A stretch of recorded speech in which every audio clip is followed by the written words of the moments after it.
Hello everyone, मैं क्षितिज उप्रेती आप सभी का अपने यूट्यूब चैनल मैट्रॉनिक स्कूल में स्वागत करता हूं। और आज फंडामेंटल प्रिंसिपल ऑफ काउंटिंग को हम स्टार्ट करते हैं, जो परमुटेशन और कॉम्बिनेशन में हमेशा हम इम्प्लीमेंट करते हैं। तो फंडामेंटल प्रिंसिपल ऑफ काउंटिंग में हम फंडामेंटल प्रिंसिपल ऑफ एडिशन और fundamental principle of multiplication use करते हैं। और फंडामेंटल प्रिंसिपल ऑफ एडिशन और फंडामेंटल प्रिंसिपल ऑफ मल्टीप्लिकेशन को हम किस किस जगह और किस क्वेश्चन पे यूज़ करते हैं, आज वो आपको मैं बेसिक तरीके से बताऊंगा। और चलिए देखते हैं।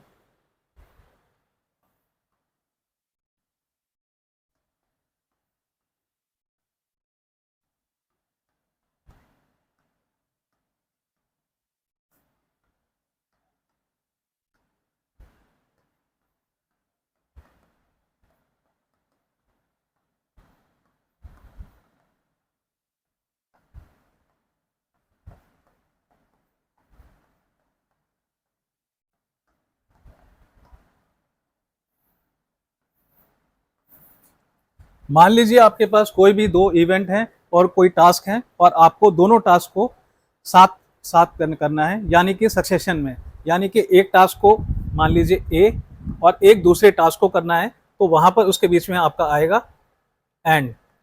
यानी कि दोनों टास्क को आपको सक्सेशन में करना है, यानी एक टास्क जिसका नाम ए है उसको करना है, फिर दूसरा टास्क जो है बी उसको करना है। तो उसके में हम क्या करेंगे, जहां पर एंड का साइन आता है तो हम उसको मल्टीप्लिकेशन करते हैं। जैसे कि एक टास्क ए है, दूसरा टास्क बी है, तो हमारा आंसर ये हो जाएगा ए मल्टीप्लाई बाय बी। यानी कि हम कोई भी टास्क को ए मल्टीप्लाई बी से कर सकते हैं, ठीक है। और हम लेंगे अगर हम फंडामेंटल प्रिंसिपल ऑफ मल्टीप्लिकेशन को,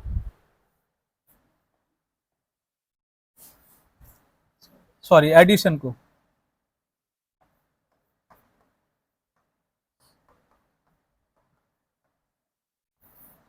तो इस केस में हम क्या करेंगे,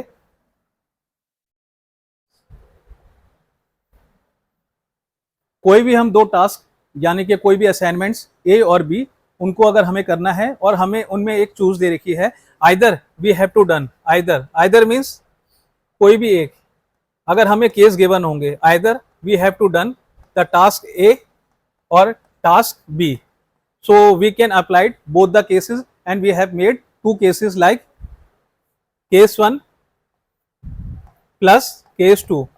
So in that case we add both the tasks A plus B.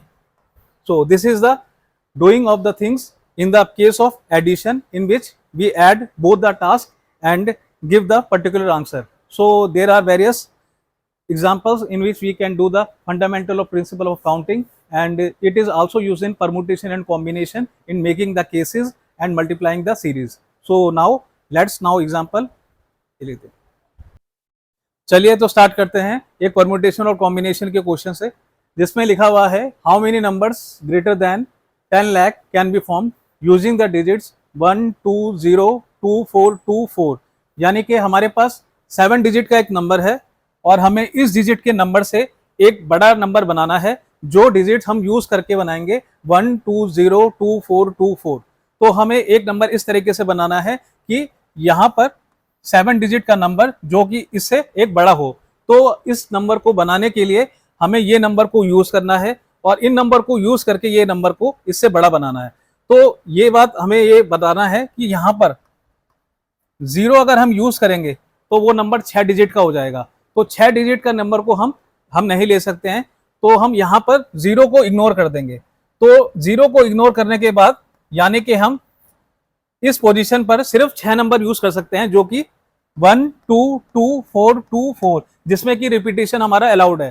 तो रिपीटेशन अलाउड होने के बाद हम 0 को इग्नोर कर देते हैं, और यहाँ पर कौन कौन से नंबर कितनी डिजिट कितनी बार रिपीट हो रही हैं। जैसे कि हमारे पास 2 2 2 2 जो है हमारे पास 2 डिजिट 3 बार रिपीट हो रही है, 3 टाइम्स। उसके बाद 4 हमारा 2 टाइम्स।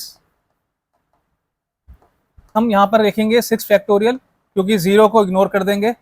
2 हमारा 3 टाइम्स रिपीट हो रहा है, 1 2 3, तो यानी कि 3 फैक्टोरियल। 4 हमारा 2 बार रिपीट हो रहा है, तो यानी कि 2 factorial.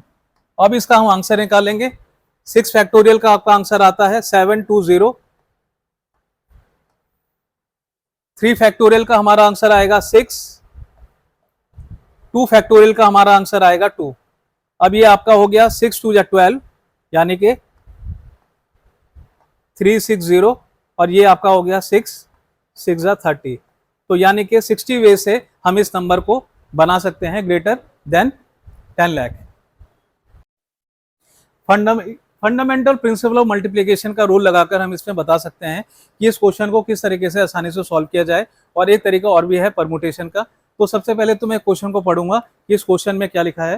How many 4 digit numbers can be formed by using the digits 1 to 9, यानी कि आपको 1 से लेकर 9 तक डिजिट आपको प्रोवाइडेड है और आपको एक 4 डिजिट का नंबर बनाना है जिसमें कि रिपीटेशन जो है आपका अलाउड नहीं है, यानी कि एक डिजिट को आप एक ही बार ले सकते हैं और उसमें आप एक डिजिट को 2 बार यूज नहीं कर सकते हैं। तो हमें 4 डिजिट का नंबर इन डिजिट्स को लेकर बनाना है।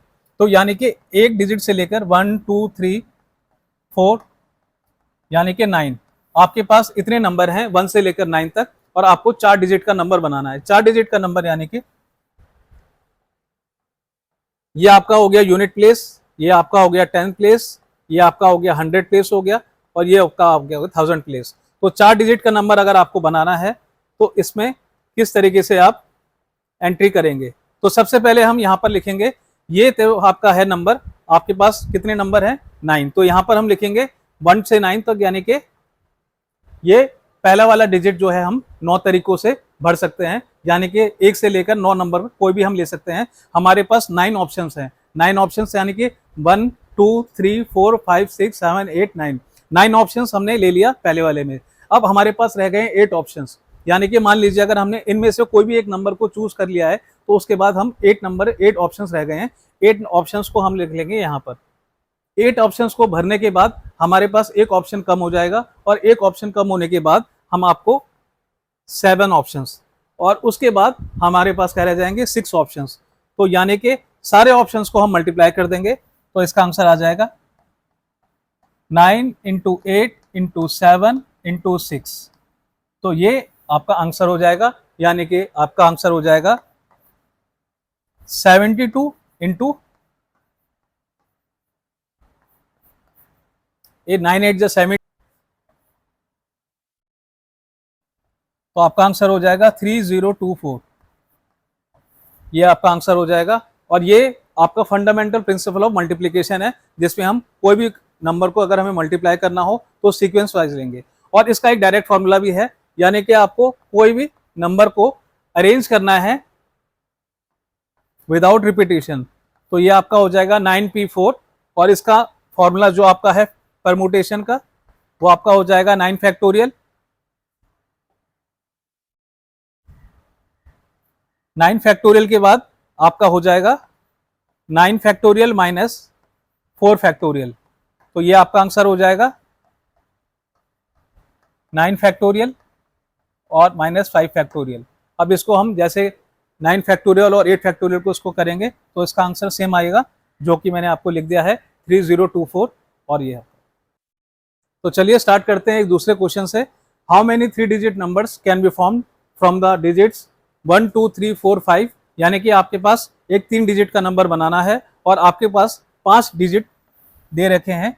तो हमें 5 डिजिट को लेकर एक 3 डिजिट का नंबर बनाना है। पहले हमारे पास कंडीशन है जिसमें रिपीटेशन जो है हमारा अलाउड नहीं है और दूसरे में रिपीटेशन हमारा अलाउड है। तो हम पहला केस लेंगे, रिपीटेशन इज नॉट अलाउड। तो वो पहले वाले क्वेश्चन को हम देखकर बताएंगे, जैसे हमने पहले वाले केस में किया था, रिपीटेशन इज अलाउड। तो पहले वाले केस में हमारा 3 डिजिट का नंबर है, यानी कि 3 डिजिट का नंबर है। तो हमारे पास 5 नंबर्स हैं, तो 5 नंबर्स का मतलब यह है हमारे पास पहले डिजिट को फिल करने के लिए 5 ऑप्शंस हैं। रिपीटेशन इसमें अलाउड नहीं है, तो इसके बाद हमारे पास कितने नंबर रह गए 4। तो ये आपका हो गया 4। अब हमारे पास लास्ट जो कि यूनिट प्लेस है, यूनिट प्लेस में हमारे पास कितने ऑप्शन रह गए, हमारे पास ऑप्शन रह गए 3। तो ये मैं आपको दोबारा समझाना चाहूंगा। हमारे पास 100 प्लेस में 3 डिजिट का बनाना है, तो हमारे पास कितने ऑप्शन है 5।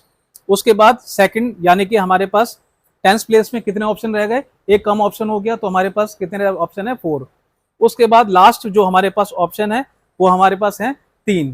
तो इन तीनों को अगर हम मल्टीप्लाई कर देंगे तो 5 × 4 × 3, तो यानी कि हमारे पास ऑप्शंस टोटल कितने हो गए 4 3 जा 12 और 12 5 जा 60। तो हम 60 वे से इस नंबर को बना सकते हैं जो कि 3 डिजिट है, जिसमें कि हमारा रिपीटेशन अलाउड नहीं है। चलिए हम दूसरा इसमें केस करते हैं जिसमें कि रिपीटेशन हमारा अलाउड है। तो रिपीटेशन अलाउड करने के लिए मैं आपको बताता हूं कि इसमें क्या है।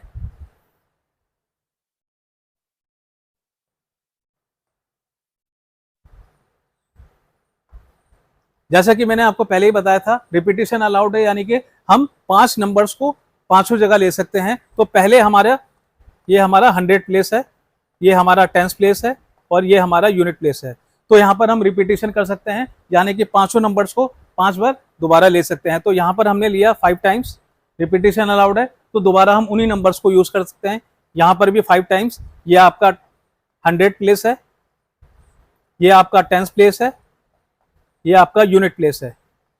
तो इन सारी जगह पे 5 इंटू 5 यानी कि 5 का क्यूब आपका हो जाएगा 125 वेज। तो हम in case of repetition 125 ways से एक नंबर को बना सकते हैं जो कि आपका 3 डिजिट नंबर है। ठीक, तो चलिए स्टार्ट करते हैं तीसरे क्वेश्चन की तरफ, जो कि मैं परम्यूटेशन और कॉम्बिनेशन में थोड़ा सा एक टिपिकल क्वेश्चन है जिसमें कि हमारे केसेस ज़्यादा बनेंगे। तो क्वेश्चन है, a group consist of 4 girls and 7 boys. In how many ways can a team of 5 members be selected if पहली कंडीशन हमारे पास है नो गर्ल्स, यानी कि हमें एक टीम बनानी है 5 मेंबर्स की जिसमें कि हमारे पास 4 गर्ल्स हैं और 7 बॉयज हैं। हमें इस तरीके से सेलेक्ट करना है कि उसमें कोई भी गर्ल ना हो। तो पहली कंडीशन को हम फॉलो करेंगे, तो इसका मतलब हमारा ये रहेगा कि हमारे सिलेक्शन का मतलब ये है, हमें सबसे पहली प्रॉब्लम तो ये होगी बच्चों को सेलेक्ट करने में कि यहाँ पर हमें परमुटेशन करना है या कॉम्बिनेशन करना है। जहां भी वर्ड सेलेक्टेड आता है तो उसका मतलब हमें वहां पर सिलेक्शन मतलब कॉम्बिनेशन है। तो उसका मतलब नो गर्ल्स का मतलब हमारे पास 0 गर्ल्स है, यानी कि हमें 0 गर्ल्स को सेलेक्ट करना है। तो 4 में से हम 0 गर्ल्स को सेलेक्ट करेंगे, मल्टीप्लाई बाय हमारे पास 7 बॉयज हैं और हमें टीम कितने की बनानी है, 5 की। तो 7C5 ये हमारा पहला केस हो गया। तो 4C0 आपका हो गया 1 और 7 फैक्टोरियल और आपका 5 फैक्टोरियल और आपका 2 फैक्टोरियल। तो इसका आंसर हो गया आपका 1 और ये यहां पर हो गया 6, ये आपका हो गया 3। तो आंसर आपका आ गया 21 वे से हम पहले वाली कंडीशन को सेटिस्फाई करते हैं। हम 5 मेंबर्स को सेलेक्ट कर सकते हैं जब हमारे पास कोई भी गर्ल्स नहीं होंगी। तो 4C0 यानी कि नो गर्ल्स और 7C5 यानी कि out of 7 boys we have to select 5 boys. तो हमें सेलेक्ट करना है तो यानी कि कॉम्बिनेशन लेंगे। तो ये हमारा क्वेश्चन जो है, हम 21 वे से पहली कंडीशन को सेटिस्फाइड कर आंसर निकालते हैं। अब हम दूसरा केस देखते हैं अपना।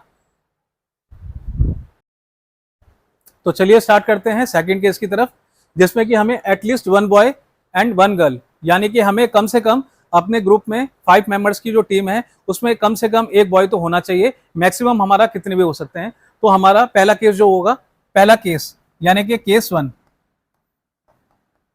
जिसमें कि हमारे पास आउट ऑफ 7 बॉयज हम एक बॉयज को सेलेक्ट करेंगे और उसके बाद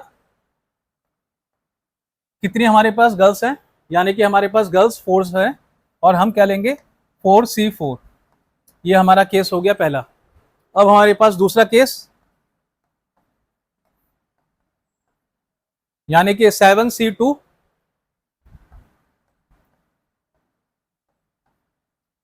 और हमारे पास ये हो जाएगा 4C3।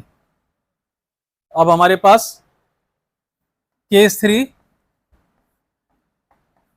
यानी कि 7C3 और उसके बाद 4C1। तो ये हमारी 3 कंडीशंस हो गई हैं। और सॉरी,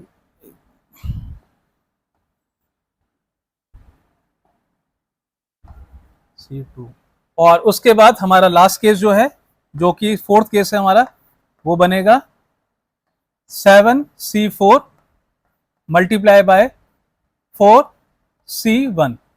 तो ये हमारे 4 केस बनेंगे, जिसमें कि हमारा पहला केस जो होगा उसमें हमारा मिनिमम कम से कम 1 बॉय होगा, सेकंड केस में हमारा 2 बॉयज होंगे, थर्ड केस में हमारे 3 बॉयज होंगे और लास्ट केस में हमारा 4 बॉयज होंगे।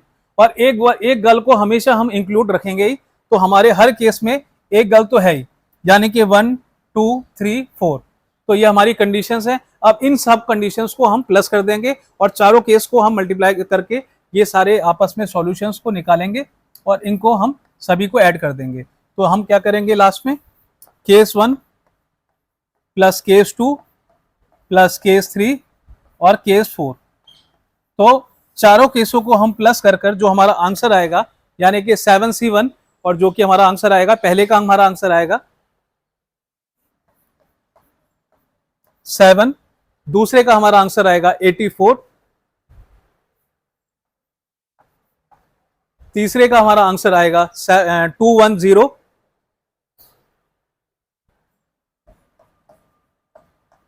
और फोर्थ केस का हमारा आंसर आएगा पहले का 7, दूसरे का 84, तीसरे का 210 और चौथे का हमारा आएगा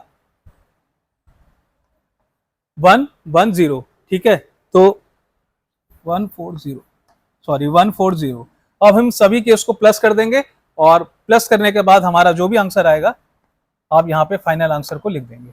तो ये हमारा केस है एटलीस्ट 1 बॉय एंड 1 गर्ल का, जिसमें कि हम मिनिमम 1 बॉय को लेंगे और मैक्सिमम हम आपको यहाँ पर 4 बॉयज को ले सकते हैं, और एक गर्ल को तो हमेशा हर कंडीशन में हमें रखना ही होगा। तो ये हमारा जो कंडीशन है, इन चारों केस को प्लस करने के बाद 7, 84, 210 और 140, इन सभी को हम प्लस कर देंगे और हमारा जो फाइनल आंसर जो आएगा इन सभी को ऐड करके आ जाएगा। तो ये हमारी कंडीशन थी।